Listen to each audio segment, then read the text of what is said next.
te truje chencha, dicen allá en el rancho, a los temas Claro, importantes, mi querido Daniel.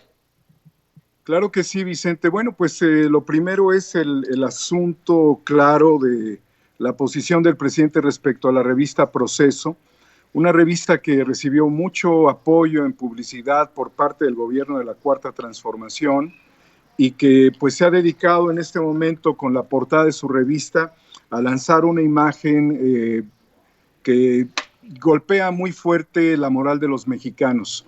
Sobre todo, Vicente, porque se vuelve esto una situación crítica de una revista que ha sido muy importante en muchos momentos históricos del país, que forme parte de la campaña de la necrofilia, al mejor estilo de algunas revistas como y periódicos, recordarás Alarma, que por cierto el presidente lo retomó también, ese periódico que al abrir las hojas escurría sangre. Yo no sé cómo Proceso se presta a este tipo de manipulaciones, pero en su momento hablamos de Carmen Aristegui, del mordisco, que se veía muy tosco. La intención es promover, desde luego, el pánico entre las personas. Pero no quisiera yo comenzar esto sin hacer una reflexión, Vicente, que hay en este momento personas que están sufriendo por el coronavirus y específicamente el Sindicato Nacional de Trabajadores de Cajas de Ahorro de los telefonistas, pues tiene varios decesos de gente que está dedicada a trabajar en áreas operativas y que ha puesto en riesgo su vida.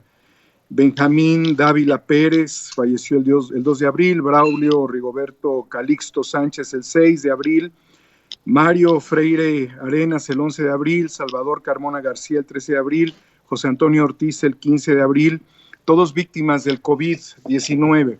Es por ello que es necesario hacer una reflexión, y te venía yo escuchando, con el tema de las empresas que necesitan dejar de operar y recordar que hay otras que son absolutamente importantes, que son operativas, como en el caso de las empresas de telecomunicaciones, que desgraciadamente sus trabajadores estarían en riesgo por todo el trabajo físico, el trabajo de campo que realizan.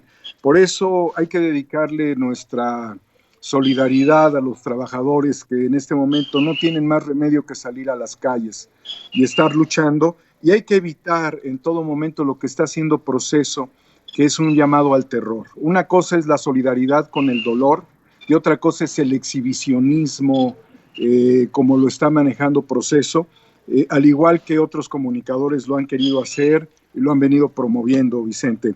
Otro aspecto que comentabas era el tema de Videgaray, respecto a que los mexicanos no tenemos autos y que por eso no nos impactarían los temas de la gasolina. Y la verdad es de que México desmanteló principalmente la cadena de distribución de Ferrocarriles Nacionales de México, que fue una empresa privatizada con Carlos Salinas de Gortari. Esto nos hace reflexionar que gran parte de los suministros, si no la mayoría, se transportan a través de carreteras. Y verdaderamente no podemos decir que los costos de los combustibles, en el caso concreto de la gasolina, no impacte en el consumidor. Entonces es una visión muy estúpida, la del programador, mal programador de su robotito llamado Peña Nieto, el señor Luis Videgaray, que hemos señalado está realizando estudios de inteligencia artificial. Espero que ya le hayan cambiado un poco el chip a sus conceptos sobre los combustibles. Has señalado también aspectos trascendentes, Vicente. Yo quiero hacer hincapié en el desmontaje que hace hoy el presidente de un llamado empresarial con el tema del COVID para aprovechar, realizando una estrategia de factoraje inverso. Esto es muy importante porque quienes no estaríamos viendo el mapa completo del factoraje inverso, veríamos garantías para poder realizar operaciones, transacciones dentro de las cadenas productivas que no se fueran a romper por la falta de solvencia, por la falta de liquidez.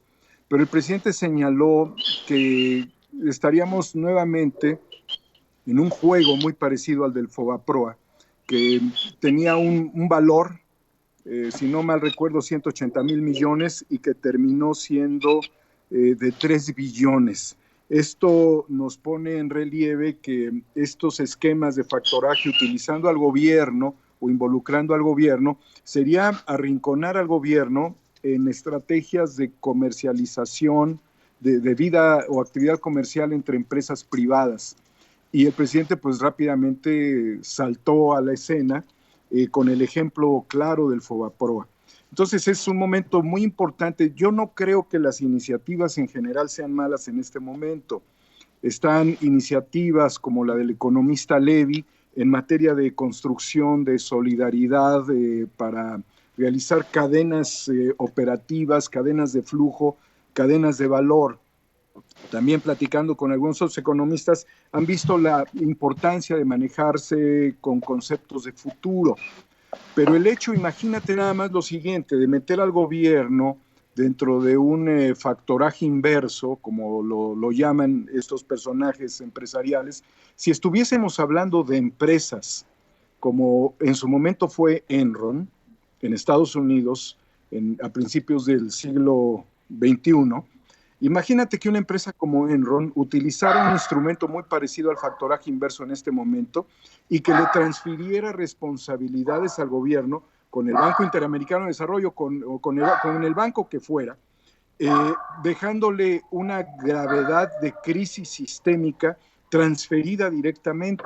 Supondríamos nosotros que muchos de estos esquemas financieros pasan por muchos tamices hasta valorar realmente la eficiencia de las cadenas de valor y que las facturas fuesen las adecuadas, las contrataciones entre grandes empresas y MIPYMES fuesen las adecuadas, Vicente. Pero ¿tú crees que ha funcionado, pudiera funcionar un esquema así cuando apenas estamos saliendo de las facturas falsas, cuando se está trabajando de manera legislativa para calificar como crimen organizado este tipo de operaciones fraudulentas, y cuando muchos empresarios han utilizado los paraísos fiscales para lavar dinero en el extranjero, como en el caso de los Panama Papers, por ejemplo? Entonces, piensa en otro aspecto que sería muy importante en este momento. ¿Cuántas empresas quisieran utilizar este recurso antes de asumir la responsabilidad de una deuda propia? Sí, pues la mayoría, porque dicen, bueno, pues yo garantizo mi cadena de valor, si yo hice mal las cosas, al que me jodo es al gobierno, no llevo a la empresa a ninguna crisis, pero al final el que estamos llevando y conduciendo a un desastre también pudiera ser al país.